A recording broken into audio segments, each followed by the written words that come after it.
రంగారెడ్డి జిల్లా Ibrahimpatnam police station పరిధిలోని పెత్తుల్లా గ్రామంలో ఓ మైనర్ బాలికపై 55 సంవత్సరాల వ్యక్తి లైంగిక దాడికి యత్నం చేశాడు. చాక్లెట్ ఆశ చూపించి లైంగిక దాడికి పాల్పడిన బోడ నరసింహ పాప కేకలు వేయడంతో పరారైన నరసింహ పోలీస్ స్టేషన్లో ఫిర్యాదు చేసిన పాప తల్లిదండ్రులు. నిందితుడిని అదుపులోకి తీసుకున్న పోలీసులు నిందితుడిపై ఫోక్స్ చట్టం కింద కేసు నమోదు చేశారు. పోలీస్ స్టేషన్ ముందు బాలిక బంధువులు నాయి బ్రాహ్మణ సంఘం నేతలు ఆందోళన చేశారు. నిందితుడిని కఠినంగా శిక్షించాలంటున్న నాయి బ్రాహ్మణ సంఘం రాష్ట్ర అధ్యక్షులు రాచమల్లు బాలకృష్ణ బాధిత కుటుంబాన్ని ప్రభుత్వం ఆదుకోవాలని కోరారు.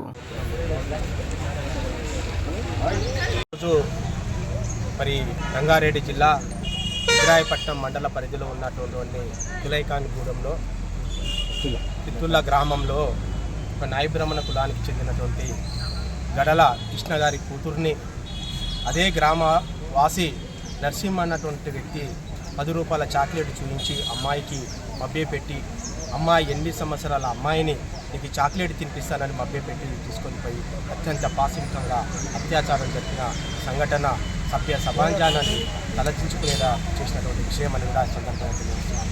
ఇలా దేశంలో ఎన్నో చట్టాలు వస్తున్నాయి, ఎన్నెన్నో వస్తున్నాయి, కానీ అయినా కానీ బడుగు బలహీన వర్గాలపైన, లేబర్ పని చేసుకున్న వారిపైన, కూలి పనులు చేసుకున్నటువంటి వ్యక్తులపైన, మరి అమాయకులమైనటువంటి చిన్నపిల్లలపైన ఇటువంటి క్రూరులు, ఒళ్ళు బలిచినటువంటి కొడుకులు,